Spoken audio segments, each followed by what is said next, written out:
मैं तुम्हारे माँ बाबूजी से परेशान हो गई हूँ अमित। मुझसे अब क्या बर्दाश्त नहीं होता। इन्हें झेलते झेलते मुझे 5 साल हो गए, लेकिन बस अब नहीं। या तो तुम इन्हें वर्धन आश्रम भेज दो या मैके चली जाती हूँ। अंतिम अमित की पत्नी शिखा अपने पति के सास ससुर को लेकर भड़क रही थी तो अमित कहता है, मेरी धर्म पत्नी, मेरी जाने बाहर गुले को जा। तुम तो जानती हो मैं एक पल भी तुमसे दूर नहीं रह सकता। तुम मैके जाने की बात मत किया करो। बस तुम मैके जाने की बात करती हो तो मेरा दिल बैठ जाता है। तुम ही नहीं, मैं खुद भी माँ बापों से इसे परेशान हूँ। मैं तो चाहता हूँ कि एक पल में मैं इन्हें यहाँ से निकाल दूँ, लेकिन क्या करूँ, इतनी आसानी से वो एक वृद्ध आश्रम से जाने वाले नहीं हैं। इसके लिए तो कोई तिगड़म लगाना पड़ेगा। मुझे नहीं मालूम अमित तुम क्या तिगड़म लगाओगे, मुझे बस इन्हें छुटकारा चाहिए। ओके ओके, अब तुम गुस्सा थूक दो बस। बेटा अमित और बेटा अमित के बाबूजी किशन जी से आवाज लगाई। अमित तिलमिला उठा। देखो ये ड्रामा है इनका, पत्नी से 2 बातें भी नहीं करने देते हैं ये लोग। तभी तो मैं इन भी कहती हूँ कि इनकी जल्दी बंदोबस्त करो, और तुम हो कि देर पर देर किए जा रहे हो। बाबूजी ने फिर से आवाज लगाई। अमित बेटा आया आया, गुस्से में कहता हुआ अमित माँ बाबूजी के कमरे में गया। क्या दिक्कत है तुम लोगों को, जब देखो अमित लगा रहते हो। क्या कहना है बेटा, तू कैसे बात कर रहा है अपने बाबूजी से।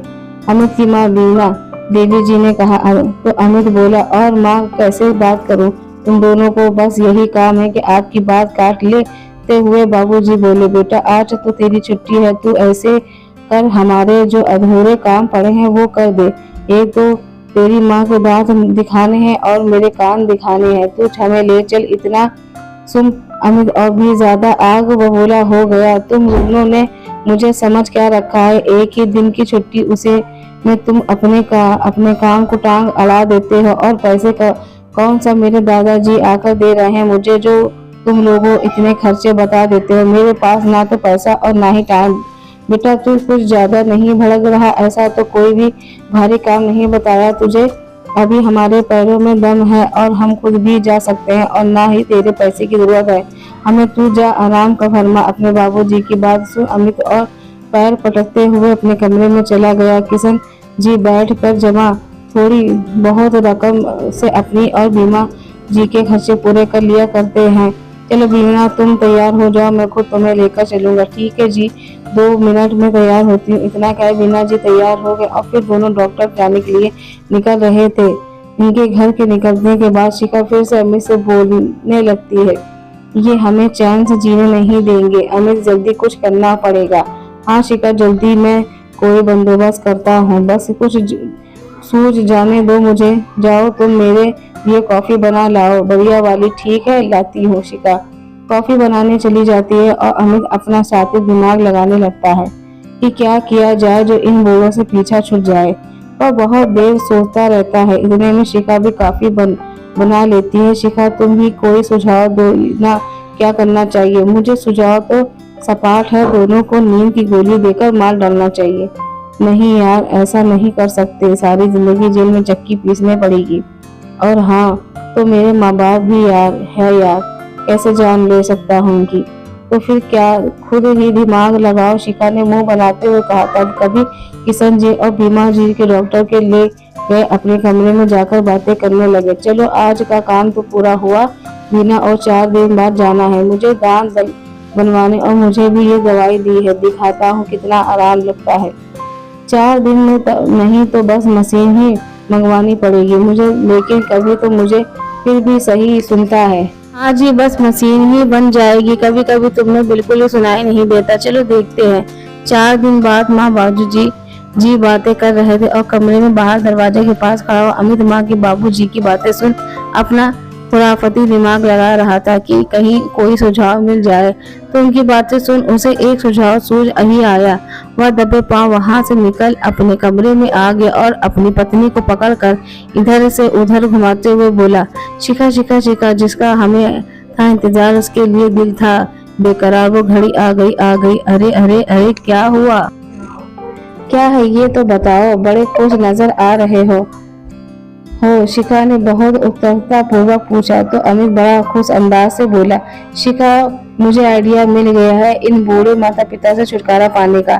यह सुना शिखा की आंखें चमक उठी और बोली, क्या बात है, क्या कर रहे हो, क्या आइडिया है, मुझे भी बताओ। अमित ने शिखा के कानों में कुछ कहा तो शिखा बड़ी खुश हो गई। बस शिखा, अब तुम माँ बाबूजी को बोतल में उतार लो, मैं भी उनका आशीर्वादी बेटा बन जाता हूँ, फिर देखना तुम कमाल। देखिए बाबूजी, मैं आपके लिए नए कपड़े लाया हूँ। बीना जी के मिशन के कपड़े शू होते हैं, लेकिन किशन थोड़ी देर दोनों पास बैठे अपने कमरे में आ जाता है और ये बूढ़े तो जाते जाते भी खर्चा करवा रहे हैं। शिखा मुंह बनाते हुए कहती है, कोई नहीं डार्लिंग, कुछ पाने के लिए तो होना भी पड़ता है। अमित ने सोफे पर बैठते हुए शिखा से कहा। शिखा जानती थी शिखा किशन जी के गन्ने के रस के खीर बहुत पसंद है, इसलिए अगला पैतरा उसने गन्ने की खीर बनाकर खेला। खीर लेकर बाबूजी के और वहाँ के कमरे में गए और चमक कहते हुए बोली, बाबूजी, मुझे पता है कि आपको गन्ने का खीर खाना बहुत बड़ा मन करता रहता है। मुझे बहू, तुम्हें कैसे पता लगा? बीना जी ने बहू से पूछा। अरे क्या माँ, आप भी जब माँ बाप बच्चों के लिए बिन बोले उनके मन की हर बात समझते हैं और सारी ख्वाहिश पूरी करते हैं, उसी तरह बच्चे भी माँ बाप के मन की बात पढ़ लेते हैं। बस मुझे आभास हुआ और मैंने बाबूजी के लिए खीर बना दी। बहू की बात सुनकर किशन और बीना जी बहुत खुश हुए और मन ही मन भगवान का शुक्र करने की लगे कि भगवान ने उनके बच्चों को सद्बुद्धि दे दी। अमित किशन जी और बीना जी का इकलौता बेटा है। किशन जी की प्राइवेट जॉब थी जिससे उसका घर खर्च सही पूरा हो जाता था। बीना जी बहुत समझदार महिला थी। उनका घर बहुत छोटा था, उनके पति की कमाई भी अच्छे से पूरा कर लेती थी और पाई पाई जोड़े उन्होंने जमीन भी खरीद ली थी जिस पर उन्होंने अपने सपनों का आशियाना खड़ा किया। अमित भी बहुत छोटा था। किशन जी की ज्यादा आमदनी नहीं थी, लेकिन अमित की पढ़ाई में इन्होंने कोई कमी नहीं की। उसे अच्छे स्कूल में पढ़ाया, फिर अच्छे कॉलेज में पढ़ाया। उसकी बिजली विभाग में सरकारी नौकरी लग गई। फिर उसके लिए लड़की ढूंढ दूर के रिश्तेदार ने शिखा का सुझाव दिया तो शिखा अमित और दोनों माता पिता को पसंद आ गई। लेकिन मम्मी नहीं मालूम था कि मासूम से दिखने वाली शिखा इतनी कुर्क होगी। वह बात बात पर सास ससुर को ताने मारती।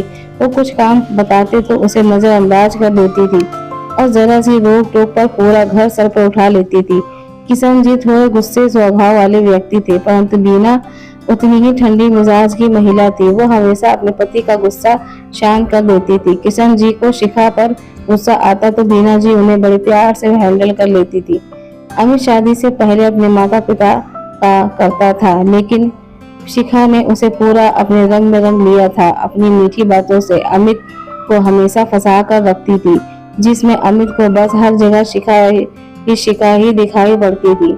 शिखा की बातों में आकर अमित भी अपने माँ बापूजी पर भड़कता रहता था। अमित रिश्वतखोर व्यक्ति था और रिश्वत लिया करता था। बिजली विभाग के होने के लाभ उठाता उसे अच्छे से आता था।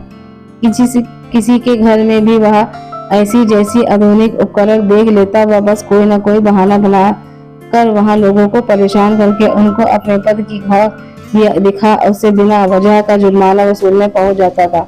तो उसके बाबूजी उसे हमेशा बोला करते थे कि बेटा, रिश्वत लेना पाप है, तुम रिश्वत मत लिया करो, चाहे कम ही पूरा कर लिया करो। लेकिन अमित अपने बाबूजी का विरोध किया करता था।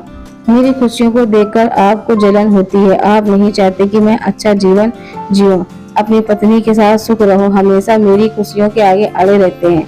आप बार बार मुझे रिश्वत को लेकर सुनाते रहते हैं, आपको क्या दिक्कत है, मैं कुछ भी करूं।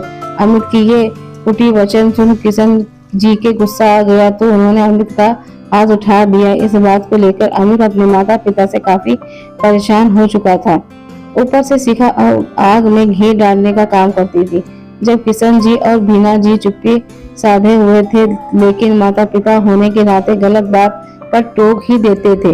ये बात अमित और शिखा को बहुत करती थी, जिससे परेशान होकर उन्हें घर से निकालना चाहते थे। अमित माँ बाप और बाबूजी के डॉक्टर की अगली विजिट का इंतजार कर रहा था, क्योंकि डॉक्टर ने उन्हें फिर दिन बाद लिए कहा था। जैसे ही 3 दिन बीते, अमित राह में ही अपनी अगली पारी खेलने माँ बाबूजी के कमरे में गया और बोला, बाबूजी उस दिन ऑफिस के काम की वजह से मैं टेंशन में था, न जाने टेंशन में क्या क्या अनाप शनाप बोल दिया आपको मैंने। बाबूजी मुझे माफ कर दीजिए। मुझे कोई बात नहीं बेटा, ऐसा होता है बोलकर किशन जी ने उसे माफ कर दिया। फिर अमित ने पूछा, बाबूजी आपको और माँ को डॉक्टर वहाँ वापस कब जाना है? बेटा कल ही बुलाया है डॉक्टर ने। बीना जी ने बेटे के बात का उत्तर दिया। अमित माँ के हाथ पर हाथ रखकर बोला, माँ आपको और बाबूजी को कल मैं खुद डॉक्टर के यहाँ ले जाऊंगा, लेकिन उससे पहले हम लोग किसी अच्छी जगह घूमने चलेंगे।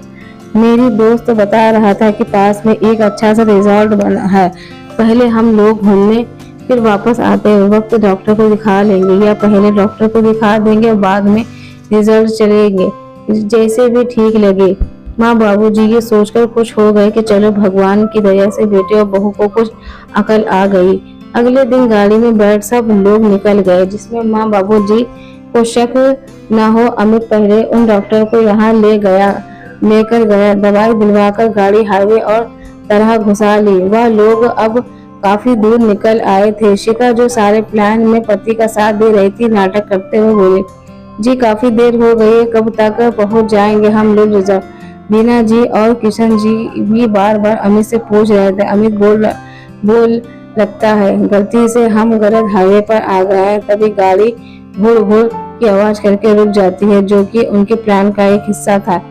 अमित स्टेडियम पर जोर से हाथ मारता हुआ कहता है, शिट यार, अब ये गाड़ी भी यहाँ इस सुनसान रास्ते में खराब होनी थी। वह नीचे उतरकर बोनेट खोलकर कुछ चेक करने का नाटक करता, फिर जोर से बोनेट पटकता। फिर शिखा और बाबूजी भी कहते हैं, गाड़ी खराब हो गई है, लगता है मैकेनिक को बुलाकर ही ठीक करवाना पड़ेगा, मैं आसपास देखता हूँ, आप लोग रुककर कहकर अमित जाने लगता है। तभी बीना जी कहती हैं कि बेटा रास्ता बड़ा ही खतरनाक लग रहा है, आराम से देखभाल कर जाना। ठीक है माँ जी बोलकर अमित थोड़ा आसपास से देखकर वापस आ जाता। बोलता है कि यहाँ तो दूर दूर तक कोई चिड़िया का बच्चा भी दिखाई नहीं दे रहा, अब क्या होगा जी? रात भी होने आई है। शिखा डरते हुए पूछती है, देखता हूँ थोड़ा बहुत साथ दे दे ये खटारा गाड़ी, तो हम जमकर मैकेनिक तक पहुंचकर गाड़ी ठीक करवा सकते हैं। फिर वह बोलता है, ऐसा करते हैं माँ बाबूजी से, आप लोग हमारा इंतजार करिए, हम गाड़ी को किसी तरह खींच कर ठीक करवा कर लाते हैं। बीना जी और किशन जी कुछ डरते हुए कहते हैं, बेटा ये रास्ता ठीक नहीं लग रहा, आसपास घना जंगल है, तुम जल्दी करके वापस आना। जी बाबूजी हम जल्दी वापस आएंगे। इतना कहकर अमित और शिखा गाड़ी को जबरदस्ती धक्के लगाने का नाटक करते हुए अपने बूढ़े माँ बाप जी को ऐसा सुनसान हाईवे पे अकेले छोड़ जाते हैं। शिखा कहती है, चलो अब आखिरकार पीछा छूटा इन बुढ़ों से, अब जाके मुझे सुकून मिला। अमित शिखा के गाल खींच कर कहता है, डार्लिंग अब तो खुश हो ना, तुम बहुत खुश हो। शिखा भी चहकते हुए कहती है। उधर बीजा जी और किशन जी इन सुनसान हाईवे अपने बेटे का इंतजार करते करते काफी देर हो जाती है, लेकिन अमित कहाँ जाने वाला था। काफी देर से दोनों माँ बाबूजी परेशान थे। अब रात भी काफी हो चली थी, एक दो भूख के मारे दोनों की जान निकल रही थी। ऊपर से सुनसान रात, करे तो क्या करे। दोनों घबराए हुए माँ बाबूजी वहीं एक पत्थर पर बैठ जाते हैं। तभी वहां से एक पुलिस ऑफिसर की जीप गुजरती है, जो कि senior police officer Bhanu Pratap Singh की थी। ऐसे रात के अंधेरे में इस सुनसान हाईवे पर बूढ़े दंपत्ति को बैठते देखते हुए तुरंत गाड़ी रोककर उतर कर उनके पास जाके बोलते हैं, अंकल आंटी आप लोग रात में इस हाईवे पर अकेले क्या कर रहे हो? बीना जी और किशन जी ने सी साहब को सारी बात बताई। उनकी बात सुनकर सिंह साहब को बड़ी हैरानी हुई और गुस्से भी आया, और दोनों को अपनी जीप में बैठाकर घर ले आए। उधर शिखा अमित से पूछती है, कहीं ऐसा ना हो दोनों किसी से लिफ्ट लेकर घर आ जाए, आकर टपके। अरे नहीं शिखा, तुम्हें पता है कितना घना जंगल है, यहाँ तो कोई उन्हें जंगली जानवर खा जाएगा या चोर चक्के मार जाएंगे, या वो लोग भूख प्यास के मारे दम तोड़ देंगे। अमित शिखा को समझाते हुए बोलता है। इधर बीना जी और किशन जी रो रो कर बुरा हाल हो रहा था। उन्हें विश्वास नहीं हो रहा था कि उनका सगा बेटा उनके साथ ऐसा कैसे कर सकता है। सिंह साहब ने उनको चुप कराया, तसल्ली दी और खाना खिलाया। फिर अपना परिचय देते हुए बोले, अंकल आंटी मैं engineer police officer Bhanu Pratap Singh हूँ। कुछ माह पहले ही मेरा तबादला हुआ है। यह मेरी फैमिली रायपुर में रहती है। फिर वह बोले, अंकल आंटी आप लोग मेरे क्वार्टर में आराम से रहिए और आप दोनों को कोई चिंता करने की जरूरत नहीं है। ऐसी संतान के साथ रहने से तो अच्छा आप यहाँ मेरे क्वार्टर में मेरे साथ जब तक चाहे आराम से रहे। ऐसे नालायक बेटे बहू को कोई भरोसा नहीं। बीना जी और किशन जी का रो रो कर बुरा हाल था, परंतु किशन जी अपनी पत्नी के लिए खुद को संभालते हुए आंसू साफ करते हुए सिंह साहब को बताते हैं कि उनके इकलौते बेटे के लिए हमने क्या क्या नहीं किया, कभी कोई कमी नहीं दी। थोड़ा सा भी सर्दी खांसी होती तो उसकी माँ और मैं पूरी पूरी रात जागते थे, अपनी इच्छाओं को मार कर उसकी हर इच्छा पूरी किया। फिर भी न जाने हमारे परवरिश में क्या कमी रह गई जो उसने ऐसी नीच हरकत कर हमारे साथ की। किशन जी फिर बोले कि बेटा मैं भी एक पढ़ा लिखा शिक्षक नागरिक हूँ, मैं भी ऐसे चुप बैठने वाला नहीं। ऐसी संतानों को सबक सिखाना जरूरी है, वरना हमारे समाज का नैतिक पतन होने से कोई भी नहीं रोक सकता। सिंह साहब भी यही चाहते थे कि अमित और शिखा को दंड जरूर मिले। किशन जी और बीना जी से कहने लगे, अंकल आंटी सजा देने के लिए मैं तो उन्हें कुछ भी सजा दे सकता हूँ, पकड़ कर सीधा जेल में डाल सकता हूँ, परंतु अपराधी वो लोग आप दोनों के हैं। इसलिए मैं आप बताइए मैं आप लोग क्या चाहते हैं। जिस घर में उन्होंने हमें इस तरह निकाल कर बेसहारा छोड़ दिया है, बिना जी वे घर मेरा और मेरे पति का, हम दोनों ने अपनी बड़ी कड़ी मेहनत से बनाए हैं, इस पर कोई अधिकार नहीं। बाकी तुम भी जो करोगे हम दोनों को पूरी पूरी स्वीकृति है, हम तुम्हारे साथ है। भानु प्रताप अमित की सारी जानकारी किशन और बीना जी से ले लेते हैं और उनकी सबक सिखाने का अच्छा प्लान बना लेते हैं और सारी बातें किशन और बीना जी से डिस्कस करके उनसे स्वीकृति भी ले लेते हैं। सी साहब के यहाँ जो मैम काम करती आती थी, उनका किशन और बीना जी का ध्यान रखने और अच्छे से खाना वाना खिलाने बोलकर टेंशन अपनी ड्यूटी के लिए निकल जाते हैं। कुछ दिन में वे अमित और वरुण का एक नोटिस तैयार करते हैं और जो पोस्ट के लिए जरिए उसके घर भेजते हैं। इसी बीच पड़ोसी के शुक्ला अंकल किशन जी और बीना जी के कई दिन तक दिखाई न देने बाद अमित से बीना जी और किशन जी के बारे में पूछता है तो अमित यह कहकर टाल देता वो लोग 4 धाम यात्रा करने गए हैं रविवार और दिन का। अमित और शिखा ने घर में पार्टी रखी हुई थी, दोनों अपने दोस्तों के साथ लाउड म्यूजिक बजाकर नाचने गाने में मगन थे। तरह तरह के अच्छे अच्छे व्यंजन टेबल और सजे हुए थे। दोनों बहुत खुश थे, परंतु नोटिस मिलते ही जैसे उनकी खुशियों का ग्रहण लग जाता है और नोटिस पढ़ते ही दोनों लोग बौखला जाते हैं। नोटिस में लिखा था यह घर सरकार की प्रॉपर्टी का पर बना हुआ है जिसको खाली करने के लिए उनको कुछ 10 दिनों का समय दिया गया है। अमित तो नोटिस मिलते ही सरकारी कार्यकर्ताओं के चक्कर लगाने लगा और न जाने कितने वकीलों से जाके मिला, परंतु कोई बात ना बनी पाई क्योंकि भगवान भी ऐसा लोगों का साथ नहीं देते। और फिर सिंह साहब ने तिगड़म को ही कुछ ऐसा लगा कि अब करे तो क्या करे। जब घर खाली करने के 3 दिन का समय बचा तो सिंह साहब खुद चलकर अमित के घर पहुंचे और एक बार फिर से उसी दिन के अंदर घर खाली करने को कहा। अमित और शिखा ने बड़ी तिगड़म लगाने की कोशिश की लेकिन ताकि उन्हें अपना घर खाली न करना पड़े, परंतु सिंह ने अपने जिनको देखकर इच्छा अच्छा खौफ खा जाए वह चलने वाली थी। आखिरकार 3 दिन के भीतर अमित और शिखा को अपना घर खाली करके किराए के मकान में जाना पड़ा। घर खाली हो जाने के बाद सिंह साहब बीना जी और किशन जी को सामान के साथ उन्हें घर छोड़कर आते हैं। उधर शिखा और अमित घर छोड़ देने पर काफी दुखी थे। किराए के मकान में आने पर शिखा और अमित के बीच झगड़े होने लगते थे। मेरे बस का नहीं है इस कुंडले में रहना, आपको रहना है तो रहो, मुझे तो मेरी मम्मी के घर छोड़ आओ, इतनी गर्मी है यहाँ, मैं ऐसी के बिना बिल्कुल भी नहीं रह सकती। शिखा पैर पटकते हुए कहती है तुम तो ऐसे के रही हो जैसे मैं यहाँ बड़े खुशी से रह रहा हूँ, कुछ दिन का सब्र तो कर लो यार, मैं देखता हूँ क्या करता हूँ कि जिसे अच्छे एडवोकेट किसी बात करे। हमें नोटिस सरकार की तरफ से मिली, हमें सरकार के विरुद्ध खड़ा होने पड़ेगा जिसके लिए हमें अच्छे वकील की जरूरत पड़ेगी और साथ साथ बहुत सारे पैसे भी। अमित पत्नी को समझाते हुए कहा मैं कुछ नहीं जानती, अच्छा वकील हायर करो, पैसे लगाओ, रिश्वत का पैसा कब काम आएगा मैं आपको बता देती हूँ। आपके पास 1 महीने का समय, अगर इन्हें वापस हम लोग अपने घर नहीं गए तो मैं अपनी मम्मी के घर यहाँ चली जाऊंगी। शिखा ने आंखों से आंखें निकालकर अमित की धमकी देते हुए कहा। अमित उसकी बात सुनकर चुप रहा। अभी अमित का घर की चिंता में ही गिरा हुआ था और कुछ न कुछ जुगाड़ लगाने की कोशिश भी कर रहा था कि अचानक से एक और मुसीबत उसके सर पर आ पड़ी। अमित अपने ऑफिस में घर बैठकर सोच ही रहा था कि बिजली विभाग के सीनियर ऑफिसर और तरफ से रिश्वत लेने की वजह से उसको और उसके 2 और सहयोगी को सस्पेंड कर लेटर मिला, जिसमें उसको पूरे 1 साल के लिए सस्पेंड कर लिया था और साथ ही उस पर 5 लाख रुपए जुर्माना भी मिला।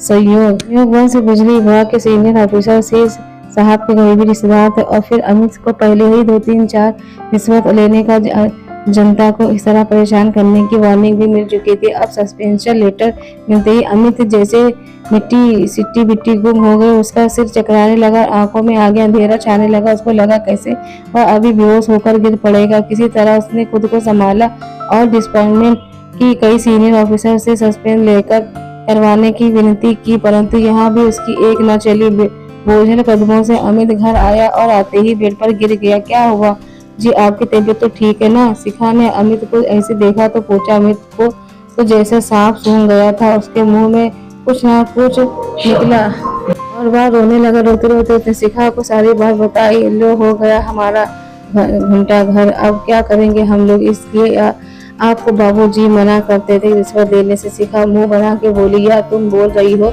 शिखा, तुम्हारे ही खर्चे के कारण आज तक रिश्वत लेता रहा। तुम ही थी जो मेरी रिश्वत देने के लिए उकसाती थी और जो जाकर जानकारी जमा करके लाती थी। उसके घर में ऐसी है, किसके घर में दो फ्रिज है, जिसके घर में माइक्रोवेव है, या क्या छापा मारना है कहाँ नहीं। और हम तुम मुझे ही दोषी ठहरा रही हो और आज तुम्हें बाबूजी की याद आ गई। तुम ही तो जो थी माँ और बाबूजी को मारने का आइडिया दे रही थी, अब बात बना रही हो। बढ़ते बढ़ते दोनों के बीच में झगड़ा काफी बढ़ जाता है और दोनों कुत्ते बिल्ली के तरीके लड़ने लगते हैं।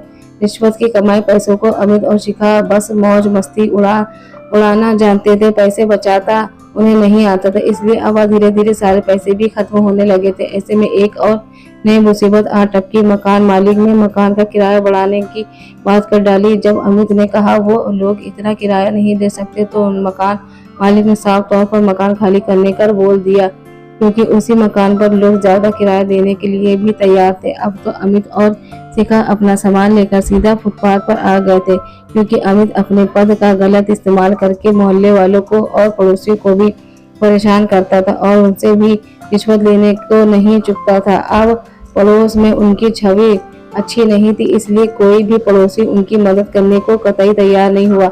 सब ने उससे किनारा कर लिया था। अमित और शिखा अपने सामान लिए सड़क बैठे हुए थे और अमित अपना फोन घुमा घुमा कर दूसरे किराए के घर का इंतजाम करने में लगा था। कोई मदद के लिए तैयार न हुआ। एक तरफ भूख से दोनों की आंतें सूख रही थी और दूसरी तरफ तेज चिलचिलाती धूप उनकी जान ले रही थी। तो अमित और शिखा फूट फूट कर रोने लगे और सोचने लगे कि हम कैसे आसमान से सीधी जमीन पर आ टपके हैं। अमित ने रोते रोते शिखा से कहा कि शिखा, आज हमारी इस हालत की जिम्मेदार हम खुद हैं। हमसे सबसे बड़ी गलती मेरी है। हमसे जैसे अपने माँ बाप बाबूजी के बीच मजेदार में छोड़ा है, आज किस्मत ने वही ला के खड़ा किया। शिखा भी रोते बोली, ठीक कहते हो अमित, हमें हमारे कर्मों की सजा मिल रही है। फिर अपना माथा पीटते हुए कहती, मती मारी थी कि मैंने माँ बाप सामने अपने सास ससुर को इतना अत्याचार किया और हमें उस पर उन्होंने फटकते हुए के लिए अपने मरने के लिए छोड़ दिया। इस पर अमित बोलता, तुम तो फिर भी बहू थी, परंतु मैं तो उनका सगा इकलौता बेटा था जिन्होंने उनकी इतने लाड प्यार से पाला था, लेकिन मैं इनके अभागा निकला। जो बोलते बोलते अमित जोर जोर से रोने लगा। उसकी आवाज उसके गले में अटक जाती है। मेरे बाबूजी ने जाने कहाँ होंगे, वो लोग जीवन भी होंगे या नहीं। इतने में शिखा कहती है कि आप सही कहते हो, हमने बहुत गलत किया, चलिए ना हम बाबूजी को ढूंढते। इतने में भानु प्रताप सिंह जी दूर बैठे चाय की चुस्की लेते हुए यह सब नजारा देख रहे थे। उनके पास पहुंचे। अमित ने कहा देखते ही पहचान लिया और बोले, सर आप तो वही ऑफिसर है ना जो उस दिन घर आए थे? हाँ मैं वही हूँ, सिंह साहब ने कड़क लहजे में जवाब दिया। कि फिर पूछा, तुम लोग ऐसे सामान के साथ साथ रोड और क्यों बैठे हो? घर तो तुमने काफी पहले ही खाली कर दिया था। क्या तुमसे भी यूं भटक रहे हो इधर उधर भूतों के तरीके। दोनों ने इस बात पर गर्दन झुका ली। फिर सी साहब बोले, चलो उठो, मेरी जीप में बैठो। सी साहब ने बात सुना। अमित बोला, पर सर हमारा सामान सामान यहीं रहने दो, मैं गाड़ी में मंगवा लूंगा, तुम लोग मेरी जीप में बैठो। सी साहब का धन्यवाद करते हुए दोनों जीप में बैठ जाते हैं और जब जीप उनके घर के आगे रुकती है तो उन दोनों एक आश्चर्यचकित होकर बोल पड़ते हैं, ये तो आप हमारे घर ले आए। अंदर जाते हैं तो वहाँ माँ और बाबूजी को पाकर दोनों अभंचित कर जाते हैं। उनके पैरों तले जैसी जमीन खिसक जाती है। खुशी, पीड़ा, शर्मिंदगी, दुख, सारे भाव उनके मन में एक साथ उमड़ जाते हैं।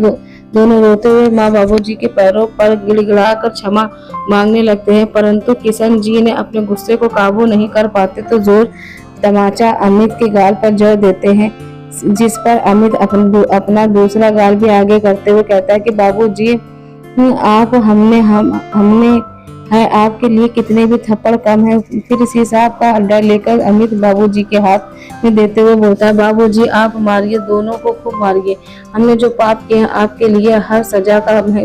किशन जी और बीना जी की आंखों में भी आंसू आने लगते हैं। फिर अमित और शिखा कहते हैं कि बाबूजी भगवान ने हमारे कर्मों का फल दे दिया, जो हमने आपके साथ किया, भाग ने हमारे साथ किया। अब जाकर हमें समझ में आया कि माँ बाप जीवन पर मेहनत करके जितना तिनका तिनका जोड़कर कैसे घर खड़ा करते हैं। हम लोग तो इतने कम समय में ही त्राही हो गए। अगर आपको हमें माफ नहीं किया तो हमें भगवान भी माफ नहीं करेगा। सी साहब भी किशन जी और बीना जी से दोनों को माफ करने के लिए कहते हैं। किशन जी और बीना जी उन्हें माफ कर देते हैं। क्षमा लेने के बाद अमित और शिखा अपने पापों का दंड भुगतने के लिए घर से निकलने के लिए दरवाजे तक पहुंचते ही परंतु माँ बाबूजी आवाज उन्हें रुकने पर मजबूर कर देती। किशन और बीना जी दोनों को रोककर गले लगा लेते हुए बोलते हैं, बेटा तुमने जो किया भगवान ने उसकी सजा तुम्हें दे दिया, माफ करने वाला तो भगवान है। माँ बाप अपने बच्चों के लिए क्या चाहते हैं, बस थोड़ा सा प्यार और मान सम्मान। माँ बाप बच्चों के लिए उम्र भर मेहनत करते हैं, बच्चे बुढ़ापे में उनका सहारा बनने की बजाय उन्हें इस तरह मझधार में छोड़ देते हैं तो सोचा उनके दिल का क्या गुजरेगी। माँ पिताजी कहते हैं अपनी संतान के लिए करते हैं हमारे जीते जी और हमारे मरने के बाद भी जो कुछ है वो सब तुम्हारा ही तो है। संतान ही तो माँ बाप की मेहनत करके बनाए हैं, आशियाने का सुख भोगते हैं। तुम्हें अपने ही किए पछतावा पे हमारे लिए काफी है। माँ बाप और बच्चों का मिलन देख सी साहब की आंखें भी आंसू आ जाते हैं और वह अपनी राह की ओर निकल पड़ते हैं। और अमित और शिखा सुधर चुके थे, जो उन्होंने नाटक किया था अब वह दोनों ने सच करके दिखाया। अब दोनों ही आदर्शवादी बहू और बेटे बन चुके थे। फिर 2 माह बाद एक और खुशी ने घर में दस्तक देके सोनी गोद जो अब तक न भरी थी माँ बाबूजी की दुआओं से भर गई। घर में खुशी लहर दौड़ गई, सब लोग बहुत खुश थे। और फिर 7 माह घर में एक नन्हे मुन्ने बेटे ने जन्म दिया, जिसकी किलकारियां ने गूंज कर उठा उसका मिशन। और बीना जी अपने पोते को देखते देखते जीते और भगवान का शुक्र अदा करते न थकते।